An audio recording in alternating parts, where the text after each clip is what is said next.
अस्सलाम वालेकुम नाज़रीन, मैं हूँ सलवा हसनैन। आप देख रहे हैं सूर्या न्यूज़। आइए नजर डालते हैं आज की अहम खबरों पर। हैदराबाद रिपोर्ट अब्दुल जब्बार मेमन। नूर शाह कब्रिस्तान तनुजाम में चोर दरख्त काट रहे हैं, इंतजामिया नोटिस लें।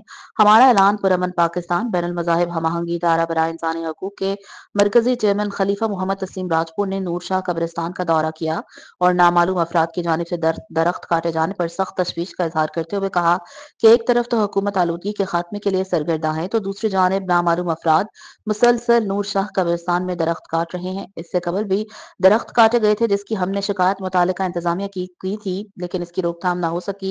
उन्होंने कहा कि रात की तारीकी में कब्रिस्तान में पहले तो आग लगाई जा रही है, फिर दरख्त सूख जाते हैं तो फिर उनको काटा जा रहा है, जिसका इंतजामिया फौरी तौर पर नोटिस ले और इन बेरहम अफराद को गिरफ्तार करके सख्त से सख्त सजा दी जाए। इन लकड़ी चोरों को किसी सूरत भी माफ नहीं करेंगे। कब्रिस्तान के सामने 15 की चौकी भी मौजूद है, इसके बावजूद भी चोरी हो रही है। हम एसएसपी हैदराबाद, डीएसपी टनुजाम, एसएचओ टनुजाम से मुतालबा करते हैं कब्रिस्तान के सामने 15 की चौकी के एहलकारों को सख्त तंबीह की जाए और कब्रिस्तान के बाहर सीसीटीवी कैमरा नस्ब किया जाए ताकि लकड़ी चोरों को फौरी गिरफ्तार किया जा सके।